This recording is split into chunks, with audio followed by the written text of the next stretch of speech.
Pode ir, Fagner. Fala, pessoal, beleza? Estamos aqui de volta e dessa vez continuando nossas discussões sobre esse mundo do metaverso, de criptomoedas. Dessa vez a gente vai meio que entrar na sua cabeça para ver como é que isso tudo vai te afetar.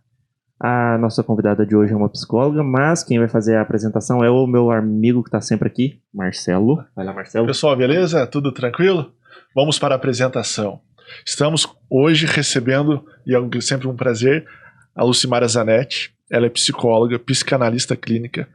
Ela é especialista em recursos humanos pela FGV, palestrantes sobre o tema gestão de pessoas. Exatamente. Muito obrigado, Lucimara, por ter nos recebido. Obrigada. Oi, pessoal, tudo bem? Já vamos começar com a primeira pergunta. Opa! Como é que você descobriu, ou esse mundo do metaverso, criptomoeda, surgiu na sua vida? Diga pra gente sobre esse surgimento e suas primeiras impressões. Beleza. Bem, eu conheci o metaverso não tem muito tempo, né? Eu tenho um filho adolescente gamer. E esses tempos atrás, quando o Facebook fez a união do Instagram com o WhatsApp, ele veio, mãe, você viu que agora o Facebook, o WhatsApp e o Instagram se chama Meta? Meta por quê? Metaverso. Sei o quê? E eu falei, mas por quê? Aí ele, na verdade, ele não tinha falado exatamente que era a referência do nome, da junção dessas redes sociais, era do metaverso. Mas aí eu achei interessante, eu fui pesquisar e eu vi que já era mais ou menos uma referência a isso. Uhum. Então foi aí que começou minha ligação com esse universo. Você já ouviu falar de Bitcoin também, meio que por cima, assim, né? Já, Bitcoin, já ouvi falar, já tem um pouquinho mais, eu conheço mais o Bitcoin do que o metaverso, porque também meu filho adolescente, gamer, essas coisas todas, um belo de um dia virou pra mim e falou, mãe, eu preciso de um Bitcoin. Mas o que é um Bitcoin? Um Bitcoin até eu preciso. Eu preciso de um. Hoje ele doações também. Hoje ele custa 220 mil. Opa! Pois é, ele falou que ele precisava de um Bitcoin. Eu, o que é Bitcoin? Fui ver, quando eu vi quanto valia o Bitcoin, e na época eu acho que ele estava valendo em torno de uns 20 e poucos mil, eu falei, o que é isso, garoto?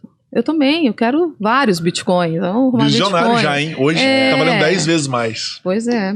Tivesse investido naquela época aí. Quem mandou não ter os 20 mil? Não deu moral pro seu filho? Pois é. Na verdade, eu não tinha os 20 mil, talvez, para o investimento, para a brincadeira da criança ali naquele momento. Então, foi aí que eu comecei a entender um pouco mais sobre essas questões. Através do meu filho, que ele é muito conectado, ele gosta de gamer, essas coisas.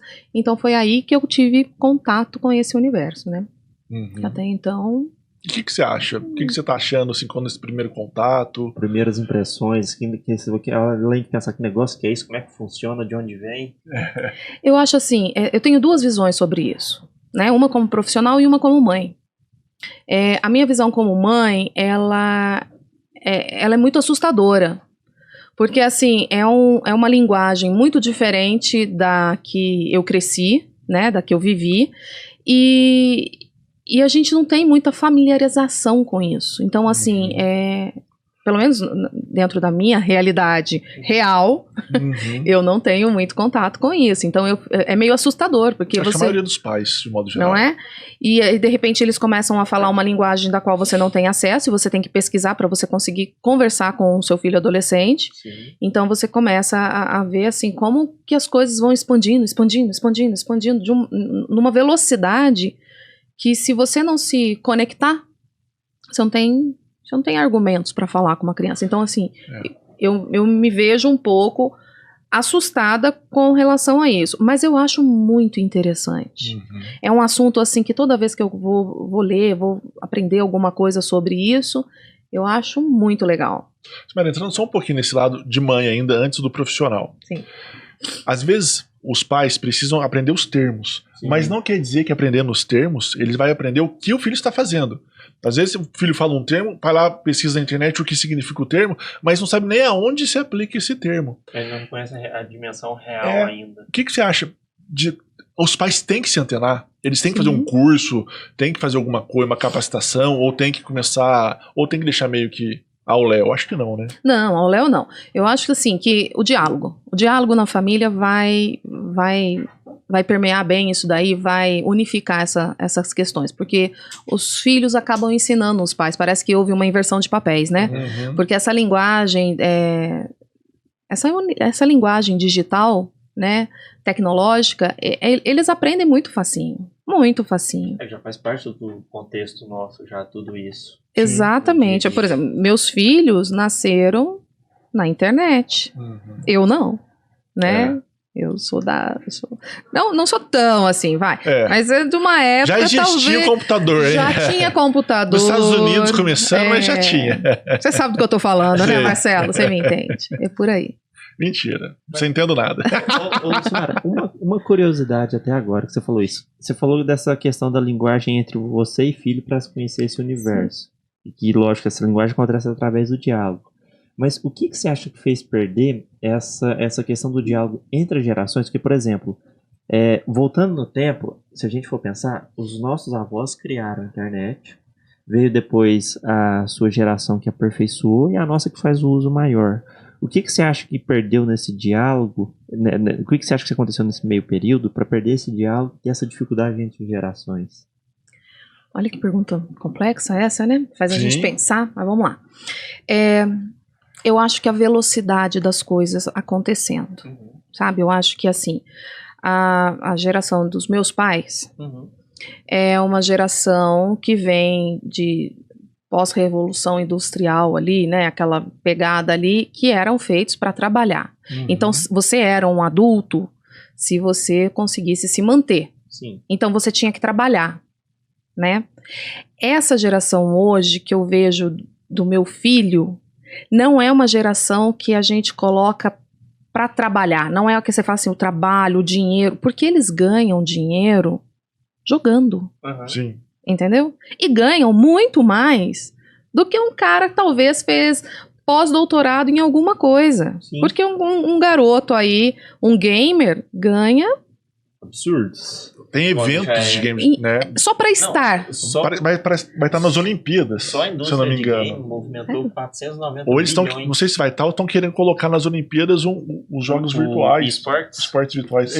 Como chama isso aí? Esportes. De eletrônico. A sigla em inglês. Sim, e-sport. Olha. E aí, realmente, tá virando realmente um mundo diferenciado. E o dinheiro, realmente, quando entra, é muito alto. Exatamente. Que assusta os pais. Falam, não, você não pode fazer isso, você não pode fazer aquilo. De repente, o filho tá ganhando 10 vezes mais que o pai. Não, a indústria de game movimenta mais que a indústria de filme hoje. É uma cifra absurda. Então, voltando à sua pergunta. Eu acho que, assim, aonde que aconteceu essa dificuldade de linguagem, aonde que essa linguagem deixou de existir, foi exatamente aí. Então, assim, antes você se preparava para o mundo adulto. Hoje você ganha, dentro da sua infância ou da sua adolescência, o que se esperava ganhar na vida adulta há um tempo atrás. Então, assim, houve não sei se, não posso dizer isso, que houve uma inversão de valores. Não é que houve essa inversão de valores. É que agora a criança ganha dinheiro também. Antes, criança não era nem vista, né? Sim. Se você pegar na história aí, você vê as crianças na família, às vezes a criança nem tinha o direito de sentar à mesa para fazer as refeições com os adultos. Ou então, se o adulto estivesse conversando, a criança fosse falar, peraí, papai tá conversando com o fulano aqui, fica quietinho lá no seu canto. Né? E hoje... houve sim um pouco, eu posso talvez falar isso sem muito medo, dessa inversão, porque hoje as crianças entendem de tecnologia, eles nascem tecnológicos, eles nascem nesse ambiente. Então muitas vezes houve essa inversão de papéis. Às vezes acontece isso comigo, meu filho, por exemplo, quando o Marcelo me falou sobre o tema que a gente vai conversar hoje, eu fui falar com ele. Falei, Miguel, vem cá, explica um negócio pra mamãe, me conta um pouquinho. Ele, não, mãe, isso é super fácil. Como isso assim, aqui é mãe, fácil, você não tá mãe. Isso aqui... entendendo? tá bom. Ele, lê não sei o quê. Olha, já sabe, entendeu? Então, assim, eu acho que pelo fato de hoje você ter a informação na palma da sua mão, não é algo que, por exemplo, a minha mãe, quando me criou, tinha. A única educação que ela tinha na palma da mão era um negócio chamado Havaianas. Na época boa, né? Porque às vezes podia ser um negócio diferente, que era pior ainda, né? Dia bom era Havaianas. Dia bom era Havaianas. Então, assim, era diferente. Então, eu acho que houve exatamente isso. Hoje as crianças têm muito mais informação do que as crianças da minha... Se eu pegar e fazer um recorte da minha infância e da minha adolescência e fazer uma comparação com o meu filho, meu caçula, né? Hoje, ele tem muito mais informação, muito mais acesso Sim. às coisas do que eu tinha na época. Então, assim, eu acho que eles têm um preparo muito melhor em termos de informação, de conteúdo, mas não de controle emocional. Mas aí a gente vai, né? Eles pularam um pouquinho. Aí eu concordo com a época dos meus avós. É dar aquela tensão um pouquinho? Não, quando você fala eu tô falando assim, no sentido de preparar para ser adulto. Sim. Então, assim, antes a gente sabia, quando a gente era criança, quando a gente se tornava adolescente e quando você se tornava adulto. Hoje, um garoto, vou pegar aí um garoto de 10 anos que ganha 100 mil por mês, Sim. né? Ele se perde um pouco nisso. Ele já virou o mantenedor da família. O objetivo é qual? É ter dinheiro? É pra se manter? Pô, dinheiro já tem, e aí eu vou fazer o quê? Né? E ele começa às vezes, talvez, não sei se isso é bom, mas criar um empoderamento nele ali naquele momento. Completamente. Olha, eu sou o chefe da família com 10 anos de idade, então eu sou quase que o dono do mundo. Já é o manda-chuva da família, né? Isso é verdade. Porque normalmente, antigamente, a criança, às vezes, quando trabalhava, ela auxiliava o pai. Então ela nunca ganharia mais que o pai. Ela estava ali ajudando o pai em alguma coisa, num bar, numa roça, qualquer coisa do gênero, mas ele nunca ganhava muito. Exatamente. Era um troquinho. Agora não, ele vai fazer alguma coisinha, se der certo, ele vira um TikToker famoso. E é do dia pra noite, né? E outra coisa, quando você ia fazendo essa sucessão, você ia aprendendo as coisas, né? Você chegava a um limite. E isso veio para as nossas gerações. Hoje, nós que somos pais, né? Eu olho, eu não consigo, eu não sei ensiná-lo. Porque antes, né? Assim, vamos pegar uma família de médicos. Então, assim, o avô era médico, aí o pai ia ser médico, aí o filho ia ser médico. Eram passados de geração em geração. Sim. Como é que eu vou lidar com uma realidade virtual que tá entrando na minha vida agora? Então, assim, eu não sei como ensinar. Né? É uma coisa que, às vezes eu falo assim, meu filho passa tempo jogando, você fica muito tempo no videogame, fulano, não sei quem, aí ele fala o nome dos carinhas aí, porque ele ganha, não. Você não tá ganhando ainda. Né? Só eu que tô gastando. Um pouco longe de ganhar. Não tá ganhando ainda, vamos ganhar, depois a gente tem essa conversa. Mara, teve um caso emblemático de uma empresa, da Kodak, que ela teve a máquina digital na mão dela. Ela criou, né? E ela falou assim, eu não quero uma máquina digital porque eu acho que a máquina fotográfica que eu tenho me atende bem. Ela deu essa pescada. Você acha que a nossa geração deu essa pescada também em relação à geração? Então a gente falou assim, o mundo é esse mesmo, e a gente pescou, na hora que apareceu já tem essa juventude nova crescendo toda digital, e a gente meio que perdido no mundo, falando, o que eu faço agora? Eu acho que a gente deu essa pescada sim. Não vamos generalizar, né? Sim. Tem uma galera aí que ela se conecta, mas eu acho que o pessoal que não se conectou foi exatamente essa piscada que deram aí no tempo. Então, em médio, normal, lógico que sempre tem exceções, mas de um modo geral você vê os pais conversando muito sobre isso. Nossa, meu filho tá assim, tá falando uns termos que eu não tô entendendo. Exatamente. Antes, quando eu me lembro, né, na nossa época de colégio, que quando a gente queria uma palavra difícil, a gente ia procurar dicionários de sinônimos. Hoje a galera, eles falam terminologias americanizadas, né, traz essa linguagem gringa para o nosso vocabulário, e a gente tem que ficar correndo atrás disso o tempo todo, e a gente não sabe o significado de algumas coisas. É difícil conversar com adolescente, né? Você pega uma galerinha aí que já tem as características do desenvolvimento da adolescência mesmo, né? Eles estão procurando tribos, eles estão procurando se enquadrar, eles vão tentar se organizar em linguagem, em gírias, é nessa pegada a comunicação deles. E aí vem já tem isso normal da adolescência. E agrega isso a tecnologia, que já dificulta, já é difícil conversar, é difícil agora, era nos anos 80, era nos anos 60, agora fica mais difícil pelo fato de ter essa americanização dos termos, né? Que a gente não sabe, você fica meio perdido. E aí você pega uma pessoa que não tem muito contato com a internet, porque tem uma galera que não são aversos, né, a isso daqui. Não gosto da tecnologia. Sim. Mas tem sempre os contrários ao movimento, né? Tem um movimento antigamente só podia fazer sexo depois de casamento, tinha um movimento contrário. Aí de repente agora pode fazer sexo antes do casamento, tem um movimento contrário, as pessoas querem fazer depois do casamento. Então sempre vai ter esse contrário. A pergunta que você estava comentando, eu fiquei pensando o diálogo é importante, mas você acha que os pais também deveriam entrar neste mundo? Então, por exemplo, um filho joga um jogo, o pai deveria começar a jogar esse jogo para entender aonde o filho está? Ou você acha que não precisa tanto? É difícil falar isso porque eu estou generalizando, né? Não estou especificando um caso em específico. Mas imagina um geral que você está falando. Mas eu vou pegar como exemplo o que eu tenho talvez em casa, tá? Eu não jogo com meu filho. Eu não jogo. Eu não tenho coordenação motora para jogar. Olha, ela seria a famosa café com leite, né? Eu não quero seu café com leite. Não, eu quero seu expresso. Não quero. Então, eu vejo lá em casa assim, eu não jogo com meu filho, mas eu tô muito antenada no que ele está falando.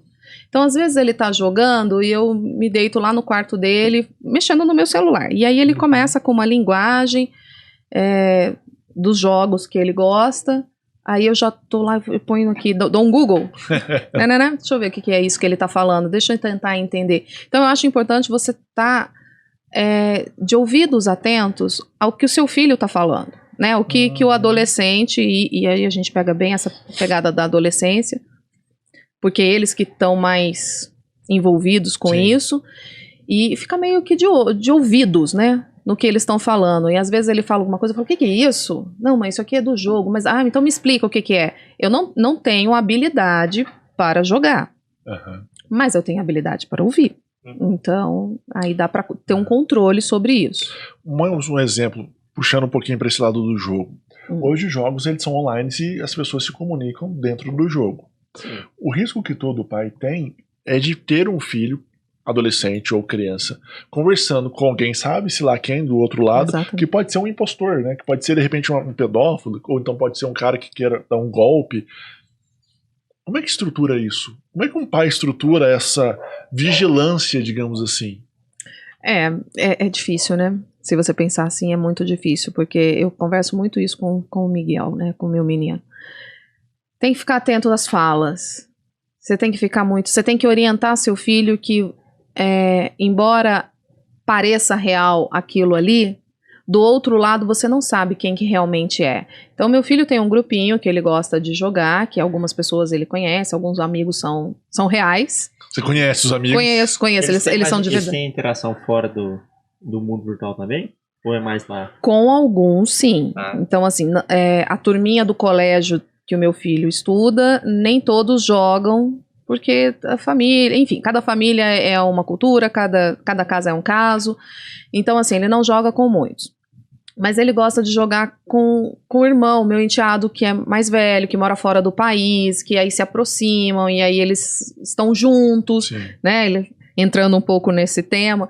Então, aí, um tá aqui, o outro tá lá na Europa, e aí eles, não, a gente tava com meu irmão, acho tão engraçado falar. Eu, como assim você tava com teu irmão? Teu irmão tá lá do outro lado. Né? Você nem viu ele? Como assim? Não é impossível. Não, a gente tava lá. No máximo que você viu foi o bonequinho dele. Não, eu tava com meu irmão, a gente conversou, que não sei o que, a gente deu um rolê. É mais ou menos nessa pegada. Que vai por esse lado, né? É difícil você controlar. Então eu falo muito pra ele assim, mas você tá jogando, você conhece? Aí ele conhece pelo apelido, né? Eu não sei se é apelido que fala lá, mas nickname, né? O nickname. É apelido. Aí ele pega, ele fala, tô com fulano já joguei com fulano de tal. Mas fulano de tal. Mas você sabe quantos anos tem o fulano de tal? Mas você já perguntou? Aí ele fala assim, mãe. Tipo, papo chato. Vou perguntar pro cara, peraí, como que você chama? Como chama sua mãe? O que seu pai... Antigamente era assim que se fazia. Sim. Você é filho de quem? Né? Você conhecia a pessoa pelo quem era filho. Isso é muitos casos até hoje. Isso é uma linguagem mineiresa até, né? E é engraçado que eu achava isso um absurdo. Falava assim, mas por que você quer saber de quem que ele é filho? Não importa, ele é meu amigo, é o que interessa. Só que com o tempo vai passando, a gente vai evoluindo. E eu fui percebendo que, na verdade, era um referencial que eles tinham. Não que o filho da pessoa fosse uma pessoa boa ou ruim, mas ele sabia que o pai era uma pessoa boa, então, em tese, teria passado os princípios norteadores para o filho. Sim. E aí já era um referencial que a gente hoje não tem mais. Fala assim, quem que é? Não sei. Mora sabe-se lá onde, não sei nem como é que cara é, se é homem, se é mulher. A pessoa chama um se é número. Sapo, sei lá. A pessoa chama um número. Para e pensa, a pessoa chama um número. Você fala mais ou menos, então é mais ou menos igual a linguagem que a gente tinha quando era criança, né? Ó, não conversa com estranhos. Isso. Não olha pros dois lados antes de atravessar a rua. Não aceita a bala de ninguém. Não aceita bala. Mas hoje a internet... Só mudou o termo, mas é mais ou menos essa orientação. Eu acho que a preocupação é nessa pegada. Assim, a questão da pedofilia, ela é fato, né? Esses aproveitadores, eles entram nesse universo onde tá ali, eles sabem da ingenuidade. É uma ingenuidade que não é, né? Eu vejo a nossa geração muito mais ingênua com relação a esse assédio do que essa geração hoje. Eles são mais conectados. Então, até porque o caso de assédio de outras pessoas quando repercute online já serve de grande exemplo. De guia pra, ó, se acontecer isso comigo, eu posso ficar esperto nesse sentido. Mas ele, como ele joga mais, ele já reclamou às vezes ele já tem a noção de que é tipo assim, nossa, passei tempo demais hoje, consequências claro que do não. excesso. De jeito nenhum. Mas só tô 12 horas jogando. Ele começa a jogar na sexta-feira à noite, que é liberado, e vai parar no domingo. Vamos dormir? Não, mas comecei a jogar agora. Cara, faz quase 2 dias que você tá jogando. Entendi. Filho, você tá 2 dias sem comer. Não, vira um zumbi dentro de casa. Porque eu lembro que eu jogava joguinho, eu gostava. Eu sempre fui jogar videogame, essas coisas. E às vezes, que se eu não me policiasse, por exemplo, eu jogava o dia que era liberado 6 horas da tarde, eu ia dormir 4, 5 horas da manhã e eu não comia. Jogando. Eu ficava lá e falava, nossa, preciso dormir porque eu acho que meu olho tá doendo. Eu sentia dor no olho de tanto que eu jogava, aí eu precisava dormir. Quando eu tinha videogame, o sintoma de falar, tipo assim, preciso parar, era dor no olho. Porque fome nem lembrava. Exatamente. Fome, é nessa hora que a fome deixava de existir no mundo. Como? Ou passa esse negócio? Não, passa esse negócio. Desencano de fome. Essa fase difícil, caramba, deixa eu acabar com isso logo. Falando nessa questão dessa profissionalização infantil ou adolescente, né? Na geração anterior a gente viu alguns casos, mas era com relação ao cinema, à apresentação de programas, né? Pegando exemplo mais concreto, tem a Maísa, que é um exemplo de uma profissionalização infantil que deu muito certo, que deu um sucesso. É uma criança que teve uma estrutura familiar, que cresceu com essa responsabilidade e com uma cabeça centrada, boa, sem grandes danos. Em contrapartida, tem, por exemplo, um caso clássico, que é o Macaulay Culkin, que também foi uma profissionalização infantil, foi precoce, só que não soube administrar isso, principalmente com relação às frustrações, de estar no auge, de repente não ser chamado mais para filme, aí ter um envolvimento com drogas, você vê todo aquele turbilhão. Como trabalhar a cabeça da criança e do adolescente com relação a essas frustrações? Porque sempre é espelhado que está no topo, né? Eu quero chegar ali, eu quero chegar ali. E a gente sabe que a grande maioria dessas crianças e adolescentes que ao invés de jogar por lazer, jogam esperando uma profissionalização, uma remuneração e patrocínios e tudo mais. Eu vejo isso muito em função da conduta dos pais, né? Eu já vi uma entrevista da Maísa e ela falava assim, eu ganhava dinheiro e eu ganhava o dinheiro, mas eu tinha uma mesada. Então, assim, não era ela quem administrava, e sim os pais. Eu quero ir pra Disney. Mas eu tenho dinheiro pra ir. Não, mas você não vai. Não, mas eu tenho dinheiro pra ir. Não, mas você não vai, porque eu sou sua mãe e não quero que você vá. E a gente só vai quando for férias. Eu que mando e você fica quieto. Tipo... O dinheiro é seu, você ganhou, ok, aqui eu tô administrando, tá guardado, você vai ter acesso a ele no futuro. Mas quem decide não era a criança. Então eu acho que esse poder de decisão, de dizer se sim, agora, não, né? O dizer não é muito importante. Não é o fato porque hoje uma criança ganha mais que os pais, que eles podem falar sim a tudo. Eles não têm essa maturidade, né? Quero viajar o tempo todo, não quero ir pra escola. É interessantíssimo o jeito que eles fazem isso. Que entrou um caso emblemático, você comentando, e até pegando esse gancho, de uma mãe que cancelou a conta de uma filha, acho que no Instagram, que tinha 2 milhões de seguidores, porque a filha estava se perdendo, digamos assim. Aí a mãe pegou e falou assim, sua conta está cancelada, não está cancelada, eu sou sua mãe, eu que mando, você tá aí, e cancelou a conta dela. Eu que pago a internet. E é mais ou menos... telefone, né? É mais ou menos isso. Os pais têm que domar esse ímpeto do filho. Sim. Sempre o pai tem que... Os pais isso. Tem que sempre criar essas barreiras. É porque é muito importante você crescer. Aliás, para você crescer, você precisa ser frustrado. Então, assim, eu quero uma bola. Uma bola custa uns 100 mil. Eu tenho dinheiro para comprar a bola. Não, mas não é questão de ter o dinheiro para comprar a bola. É você merecer ter a bola. Né? Antigamente era assim. Antigamente você fazia as coisas merecendo. Então, assim, eu aprendi a ter boas condutas, porque, enfim, se eu não fizesse, eu poderia ir pro inferno. Se eu não fizesse, eu poderia apanhar. Se eu não fizer... Então, assim, você vai aprendendo a fazer boas escolhas nas suas tomadas de decisões pequenininhos ali, mas você é ensinado a isso. Hoje em dia, o ser fácil isso e querer, eles perdem um pouco isso. Porque não precisa fazer mais essas escolhas. Essa meritocracia de criança vale a pena ter? Por exemplo, filho, você tem que levar o lixo lá para ganhar uma mesadinha, você tem que cortar isso ou fazer aquilo, ou você acha que isso... Eu acho que é importante, sim, a gente ensinar a criança a ser gente. Uma vez eu vi uma palestra do Mário Sérgio Cortella, ele dando um exemplo de uma situação no aeroporto que uma mãe estava com uma criança, essa criança infernizando o aeroporto, e ele chegou para ela e falou assim, olha, pega sua filha e leva ela embora e ensina ela a se comportar primeiro para depois você conseguir sair com ela. Porque você pode não se incomodar com ela, você ficar intertida aí no seu celular, mas os outros se incomodam. Mas, Lucimara, dessa questão, já que eu tô adiantando o profissional para a infância / adolescência, hoje em dia, por causa dessa questão de uso de tecnologia, que automaticamente o profissional entrou dentro do jogo, você já conheceu de algum caso, ou trabalhou assim, da criança ou adolescente a chegar, teoricamente, meio com um burnout desse próprio excesso, ou uma pré-depressão, por assim dizer? Já. Porque é o seguinte, eu vejo em relação, vamos dizer assim, a uma geração anterior, e depois até falando da minha, a gente, vamos dizer assim, o trabalho é uma forma de exploração da pessoa. Mas quando o trabalho é prazeroso e você sabe o que quer, já não é tanto isso mais. Então eu vejo mais, tipo assim, essa questão da pessoa se auto-explorar e gente criticando, vai com calma, de quem não sabe o que quer e acha que pode tudo, e aí que dá problema. Agora, quem sabe, eu já vejo diferente. Sim.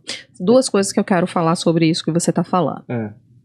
Sobre a parte legal desse trabalho infantil, né? Porque aí tem o Estatuto da Criança e o Adolescente que vem e fala, olha, não pode. Sim. Tá? Não pode ganhar dinheirinho, mesmo Real. que você está ali brincando, né? Com exceções dessas que, assim, esses casos que a gente estava falando da Maísa, por exemplo, né? Que é uma criança que trabalhava, ela gravava pouco tempo. Né? Era uma coisa assim. E tinha autorização do juizado de menores para estabelecer os horários que ela podia gravar, o horário que tinha que estudar. Não era uma coisa tipo, vai e grava, porque o Silvio Santos mandou, não. O juizado que estabelecia. Isso tem uma parte legal que a gente fala sobre isso. Até mesmo esses gamers muito, muito, muito novinhos aí, essa molecada menor de idade aí, que aí entra a questão de, às vezes, emancipar. O adolescente você consegue emancipar, etc e tal, para ele conseguir fazer algumas coisas. Mas tem essa questão legal, né, que entra aí. E quando você vem e fala do estresse da repetição no trabalho, criança se estressa muito fácil, né? Vamos sempre entender esse criança que eu estou falando, é uma criança maiorzinha, né? Que já sabe ler, escrever e joga. Sim. E aí uma pegada de 5 anos, você fala? Uns 7, vamos pôr aí, né? Porque eles ainda, quando são muito pequenininhos, aí uns 5 para baixo, eles não têm essa pegada de querer estar muito ali, porque eles enjoam fácil. Troca de brinquedo muito rápido. Esse jogo aqui tá legal. Ah, não, mas esse aqui tá chato agora. Às vezes se depara com uma fase que não consegue passar. Ah, não, tá chato, vou trocar, vou jogar o outro. Né? Agora você pega ali 7, 8 anos, vai até uns 12, 13. Eles já tem tem uma determinação. Essa fase tá difícil, eu vou passar. Meu filho às vezes pede... O que é? Como é que é? As roupinhas, gente, eu não sei os termos lá, mas skin. Aí ele pede as roupinhas, porque a roupinha vai fazer ele não sei o quê, que aí ele vai conseguir... Eu falo, gente...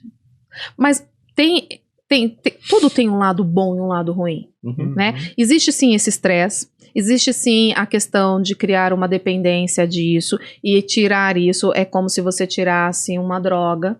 A criança entra em abstinência daquilo, ela pode sim ficar depressiva, ela pode ficar codependente daquilo. Então tem assim, essas questões psicológicas que envolvem, as patologias que envolvem, elas atormentam desde muito pequenininhos, né? E às vezes o bullying acontece por estar ali, aí a galerinha que tá na sala, não sei se chama sala de jogo, porque a galerinha que tá juntinha ali. Tem salas de jogos. Quando eles estão juntinho no mesmo espaço virtual. No mesmo metaverso lá que eles ficam. Tá vendo como é difícil? Até pra gente, às vezes, falar sobre isso, é uma linguagem que eu não tenho muito domínio sobre isso. E eles estão ali e às vezes começam um bullying um com o outro, e aí as crianças entram em depressão exatamente por sofrerem bullying virtual. Esses tempos atrás eu falei numa escola, um pouco antes da pandemia, sobre o cyberbullying, né? Que como as crianças hoje, os adolescentes, eles tentam se matar por um cancelamento que eles sofrem, um cyberbullying, sabe quando vai essa pegada e eles ficam mal, eles não dão conta de lidar com aquilo. E assim como eram anos atrás, quando a gente sofria algum tipo de bullying dentro da escola, a gente ficava assim, não quero ir. Você inventava dor de barriga, dor de cabeça, né? Como é que você vai sair da internet? Cortei o dedo. Não quero ir. Com papel. Né? Nossa, aí dói. Aí esse merece faltar, porque dói pra caramba. Dói mesmo. E aí essas crianças hoje, elas não conseguem dar desculpas pra internet. Porque tá aqui, ó. Eles estão conectados. Tá ali o tempo todo. E aí, pra eles não ter acesso, eles têm que sair desse virtual, e parece que hoje em dia a molecada não interage, sabe? Eu vejo assim, é claro que a pandemia veio e trouxe esse isolamento. Essa dificuldade. Né? Que é uma dificuldade, não é? Porque tem coisas, tudo eu te falando de novo, tem um lado bom e tem um lado ruim, Sim. Né? Muitas dessas criações, tudo bem que o metaverso já era algo que estava sendo, mas a pandemia deu uma estreitada nisso, Sim. Né? Nesse caminho aí. Chegar mais rápido. Fez talvez assim a grande massa entender que eu posso trabalhar na minha casa, eu posso fazer uma reunião da minha casa, meu filho pode ir para a escola dentro de casa. Sim. Trouxe isso com uma forma mais rotineira na sua vida. Antes era normal. Coisa mais distante. E se tornou normal, né? Por mais que já existia o home office, não era algo que é tão presente. Exatamente. Você entra numa sala, bate papo aqui, de repente, se a gente quiser colocar alguém, a gente põe um telão aqui, a gente conversa mais uma pessoa que está lá do outro lado do mundo, né? Ficou acessível. Praticamente o tempo do outro lado do mundo entre as pessoas ficou o mesmo. O que eu percebo, e eu queria ver isso contigo, a sensação de ausência. Por exemplo, às vezes eu tô aqui com você conversando e falo assim, putz, será que tem alguma mensagem pra mim no WhatsApp? Aí você fica aqui conversando com você e pensando no WhatsApp. Você percebe que as crianças, de um modo geral, e os adolescentes estão nessa ausência? Então quando eles estão conversando com você, na verdade eles estão pensando no jogo. Eles estão assim, putz, eu queria estar jogando, tenho que conversar com a minha mãe, tenho que comer, tenho que viver. Ou seja, ele vive uma ausência, porque ele está sempre pensando lá. Por que não tem atenção profunda no momento? E você falou, tá sempre lá. Mas tem e não tem. Às vezes eu tô na cozinha e chamo o meu filho que tá lá no quarto. Ah, Miguel, vem aqui, não sei o quê. Ele me responde pelo WhatsApp. Tô indo. Tô ocupado, mãe. Tô acabando a fase aqui. Daqui 5 minutos tô indo. Aí eu vou lá no quarto e fico brava. Ah, eu te perguntei, você não falou. Ele falou, olha o seu WhatsApp. Mas eu não tô perguntando no WhatsApp, eu tô falando aqui. Né? Mas tem. Dentro de casa, né? Num apartamento. Como é que supre isso? Como é que evita isso? Porque a gente tem também, e olha que a gente não viveu uma era tecnológica, a gente começou a viver ela mais tarde. Sim. E a gente já se vê né? Eles falam, as crianças, muitas vezes, elas ficam querendo o celular porque elas veem o pai no celular o tempo todo. Então a criança nenenzinha já fica, quero também. Tem um meme e olha com que você isso, né? não nasceu com o celular, né? Tem um meme que é isso, é o pai, a mãe, um filho adolescente, um menorzinho e um bebê, todos conectados, todos na mesma cama, todo mundo junto, mas cada um no seu digital, né? O bebê vendo desenho, o outro brincando no joguinho. Tem um meme que faz uma crítica grande com relação a isso. De novo, a gente cai naquilo. É comunicação, né? Tudo bem ter o acesso. Eu acho até engraçado entre aspas, tá? Sabe quando você tá já deitado na sua cama, você tá com preguiça de levantar porque tá frio, aí você pega e manda um WhatsApp. Você fechou sua janela? Aí ele manda foto assim, fechei. Que bom. Aprovado, fechado. Ótimo. Então assim, tem a questão da facilidade, mas tem a ausência nisso. Porque se eu levanto e vou lá, eu vou ver, a janela tá fechada, aí vem a questão do afeto, porque aí eu vou lá cobri-lo, vou dar um beijo, vou dar um cheiro, aquelas, né? Você perde isso. Isso não acontece. Por mais que falar, ele me manda coraçõezinhos. Né? Um coração, gostou. Mas não é a mesma coisa, né? Você vai perdendo... Não que vale um abraço, né? Não. No longo prazo, essa falta de afeto, você acha que pode acontecer o quê? Eu acho que já está acontecendo. Eu acho que isso já tá, assim, eu vejo a geração do meu filho para menos, meu filho tá com 12 anos, eu vejo a geração dele para baixo, eles têm muita dificuldade de relações interpessoais. Então, assim, é uma geração, mas talvez é o seu filho que seja tímido. Não, é a grande maioria. Você vê eles, assim, no clube. Eu vejo eles no clube. Aí eles ficam todos juntos, cada um num celular, mas não tem mais interação. E às vezes fica um grupinho aqui, o outro tá sentado ali, o outro tá lá. Mas não é mais como era antes, que era aquela galera toda junto, que ficavam... Eles estão ali, que talvez uma pressão sobre os pais, não, você precisa viver essa questão da turminha, mas é uma turminha que aí um tá jogando um jogo aqui, o outro tá jogando o outro jogo ali, o outro tá vendo YouTube. Estão jogando até juntos, mas jogando, né? Nem sempre é o mesmo jogo, porque como hoje você não precisa, não é igual antigamente. Vamos jogar banco imobiliário? Não, quero jogar War.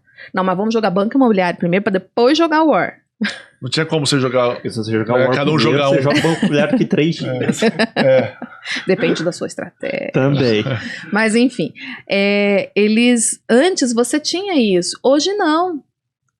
Vamos jogar aqui nós 3 o mesmo jogo? Aí, não, mas eu não tô afim de jogar esse daí não, sei lá, morri 300 vezes, não consigo sair disso, vou jogar outra coisa. Então, eles podem isso. Estamos entrando numa era mais fria. Porque eu vejo, lógico, talvez não seja um embrião, mas o ICQ, né? Eu conheci. Eu conheci. O ICQ, depois veio o MSN, né? No MSN, na época... Nossa, MSN era bom demais. Eu ouvi a frase assim, que o MSN, ele aproximava quem estava longe e afastava quem estava perto. Né? Ali já falava assim isso. Aí, dando um salto, o Orkut, Facebook, tudo.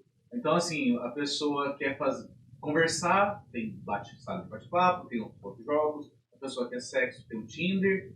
Então, não tem mais a questão da conquista, da conversa, todos... Não tem. Não tem mais isso.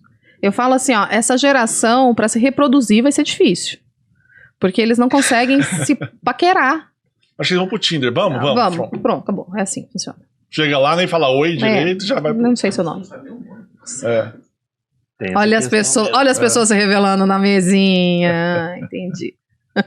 Mas eles eu não posso dizer que eles talvez estão ficando frios. Eu vejo essa geração, que é uma geração que vai ter... Tomara que não. Mas assim, dentro das críticas psicológicas que envolve tudo isso... É uma geração que tem dificuldade de relações interpessoais. É uma geração que tem baixo poder de frustração, né? Porque antigamente você ficava frustrado. Toda hora. Mas o não era corriqueiro, né? Não houve não também. Não tem não. É tudo muito permissível, tudo muito fácil, tudo muito acessível. Lucimar, eu tinha visto uma reportagem que essa questão da frustração do lado negativo, ela tinha um lado positivo, que normalmente ela mexia com o psicológico e te reerguia. Era mais ou menos, você tem aquela frustração, você meio que entrava num estado contemplativo, mas não passivo. Você acha que essa perda, no mundo real, a gente já perdeu a vida contemplativa. No metaverso, você acha que pode ter essa possibilidade? Ou talvez a pessoa consiga fazer uma contemplação virtual para decidir o que é da vida? Eu acho que no metaverso pode tudo. Eu acho que pode tudo. Eu vejo muito assim, entrando bem dentro da psicologia, fazendo um paralelo aí. É uma fuga de realidade, né? Então como um filme, como um videogame. Tudo. É uma fuga para a realidade. Ela tem um lado bom e ela tem um lado ruim. Ela tem um lado bom porque até a medicina está usando isso, né? Você faz tratamento de câncer usando realidade virtual. Sim. Para amenizar toda a dor, né? Então eu vejo assim, tem uma questão que é uma alienação, né? Estão alienando as pessoas que aqui a realidade não tá muito legal, então vamos fugir para o metaverso e ver o que vai ser lá, porque lá eu posso ser diferente, eu não preciso lidar com as minhas emoções, eu não preciso me expor, e se eu me expor, eu posso me expor através de máscaras, de avatares, é um fake, né? Não sou eu, não é o meu real, é o que eu quero mostrar. Eu acho que foge muito da nossa essência, do que nós somos de verdade, do que nós pensamos de verdade, porque lá você pode criar aquilo que você não está dando conta de criar dentro de lidar na sua realidade. Imagina, por exemplo, você perguntar uma coisa com deficiência, perdão. Imagina uma pessoa com deficiência, e ela não está bem com essa deficiência. No metaverso, ela pode ser uma pessoa que ela entenda diferente do que ela é no mundo físico. E aí ela se sente feliz lá, porque lá ela consegue interagir de uma forma corriqueira, ou vou dizer normal, com as pessoas de lá, mas não necessariamente normal, entende? Sim. E aqui ela tem essa deficiência que a limita, lá ela não tem. Ela vai começar a querer viver sempre lá, porque lá ela é, digamos assim, aceita normalmente por todos. Sim.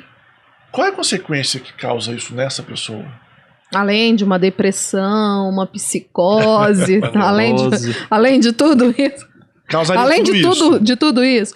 É a fuga, entendeu? Essa pessoa não saber lidar com aquilo que a gente tem, daquilo que realmente que você tem de concreto. Ok, você às vezes não está se sentindo bem por alguma situação, E tem o caso daquela menina que ficou paraplégica, é isso, né? A Laís? Isso. Acho que ficou tetra. Eu sei que então, ela perdeu lá os movimentos. Isso, a esportista. Ela tá lutando, e ela já falou sobre isso, que era muito ruim, porque ela era muito ativa, ela vivenciou, né? De repente perde tudo. E aí, quando ela dá palestra falando sobre como ela lidou com a dor dela, como ela enfrentou a realidade dela, né? Ela olhou para aquilo.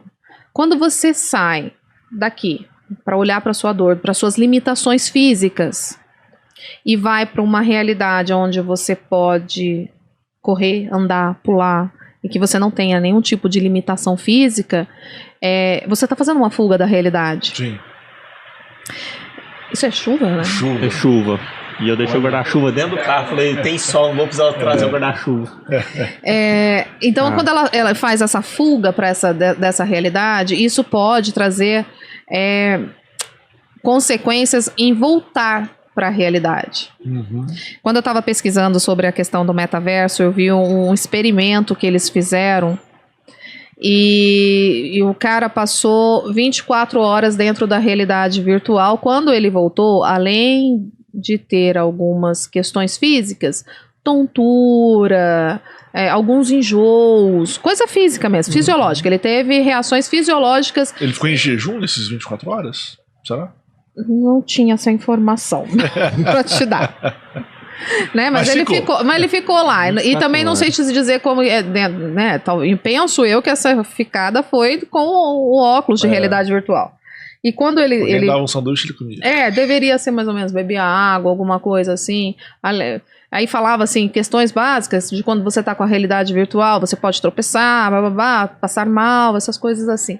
Eu fiquei pensando, eu falei, gente, imagina você ficar com o óculos de realidade virtual o tempo todo. Sabe quando a gente vai no shopping, vê a galera com aquilo lá, e eles gritam, não tá acontecendo nada, eles estão parados, descendo montanha-russa? Essas sensações é enganar o cérebro. Né?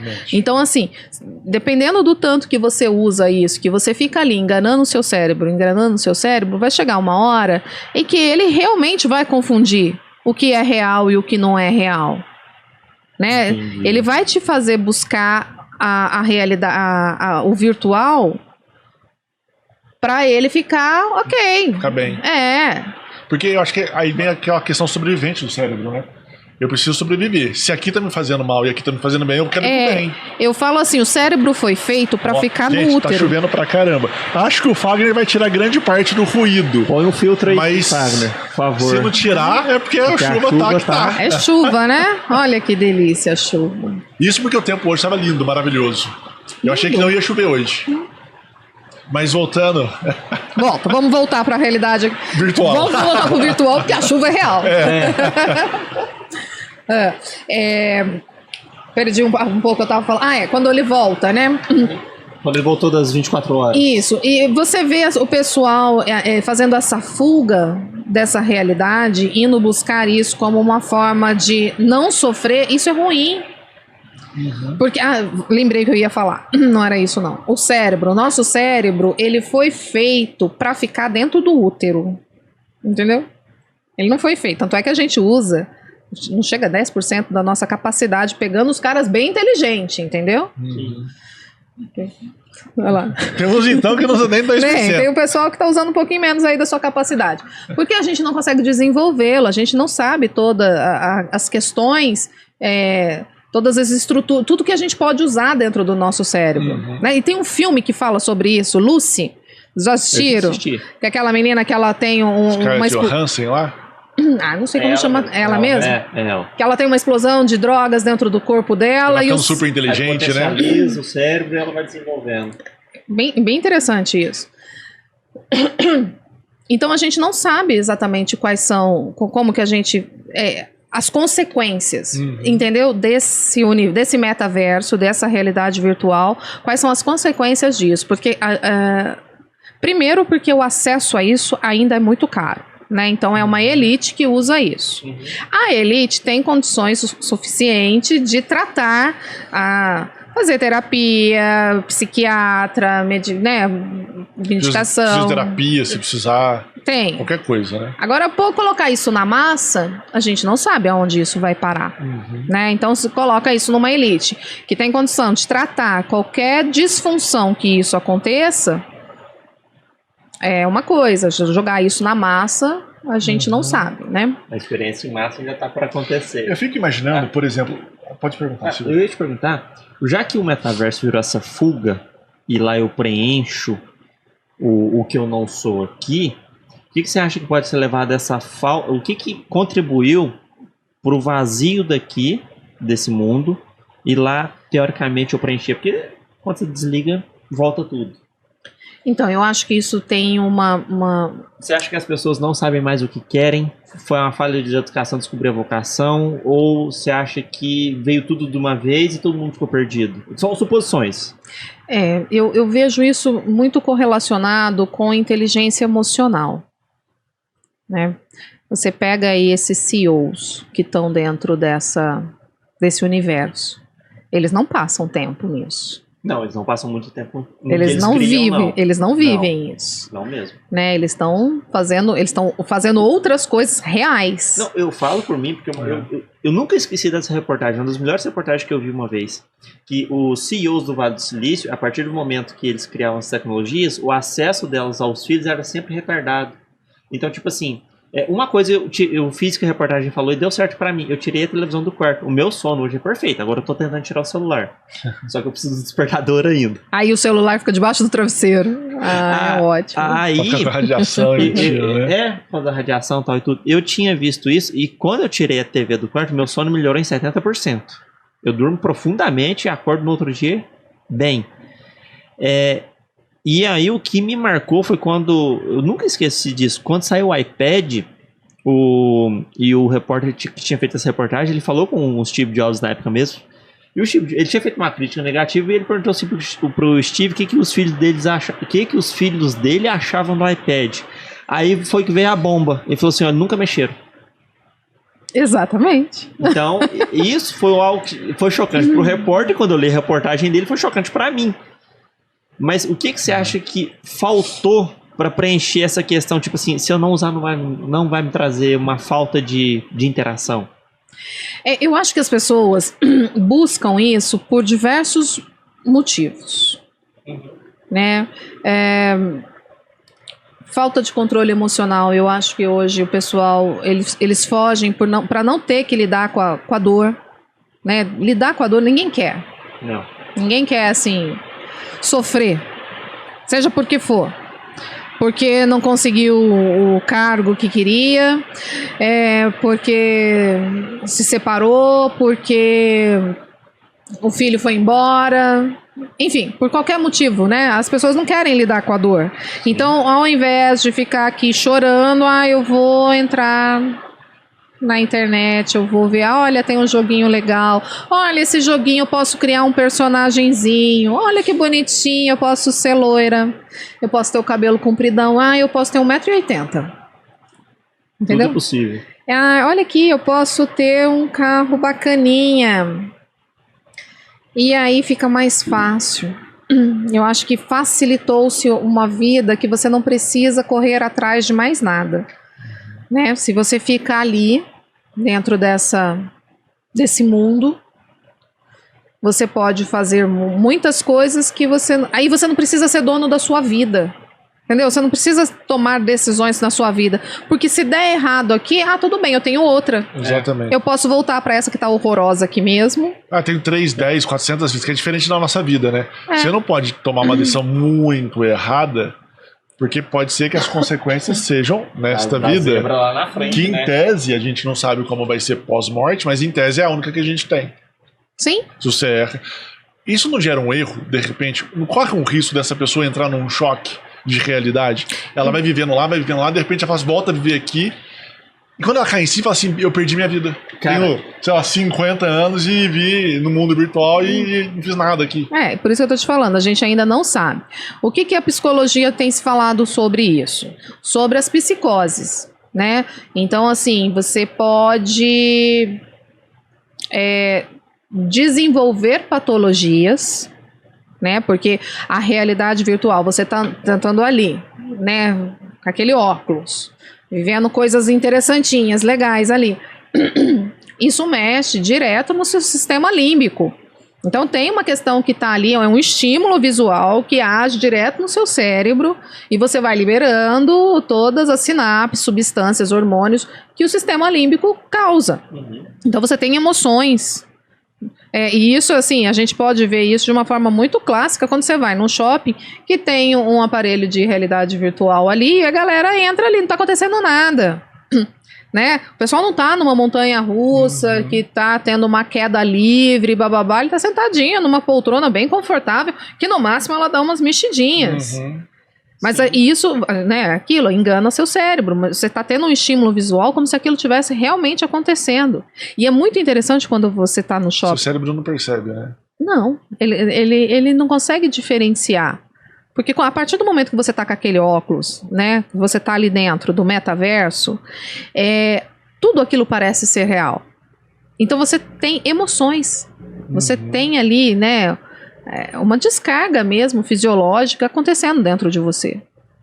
E isso não é virtual, isso é real. Então por isso que o estímulo visual com as suas sensações fisiológicas pode desenvolver uma psicose, porque o estímulo não é verdadeiro. Você acha que o excesso do uso virtual vai atrapalhar o estímulo na vida real futuramente? Ou já atrapalha? Eu acho que já atrapalha um pouco, né? Porque eu vejo, assim, pelo pouco que eu sei disso, e eu sei muito pouco sobre isso, eu vejo, assim, pelo que eu leio, pelo que eu pesquiso, as pessoas já fazem essa fuga, né? E a tendência é se acentuar mais, porque os jogos vão ficar cada vez melhores, o ambiente virtual vai ficar cada vez melhor. Não, eu acredito que é inevitável, vai ser inevitável isso. E vai ser bom, é bom jogar. Tem hora que você vê algumas pesquisas e você fala, não, o jogo ajudou no desenvolvimento intelectual da pessoa. Tipo assim, atenção, tem um lado bom. Tem. Só que, tipo assim, quanto tempo você acha que a gente deveria passar com isso? Tem um estudo, porque a questão é a seguinte, assim, a gente já passa um tempo na frente do eletrônico, do trabalho. Depois você vai passando pro lazer. Mas até que ponto o lazer, juntando isso tudo, é bom? Ai, gente, vamos de novo nisso daí. Ó.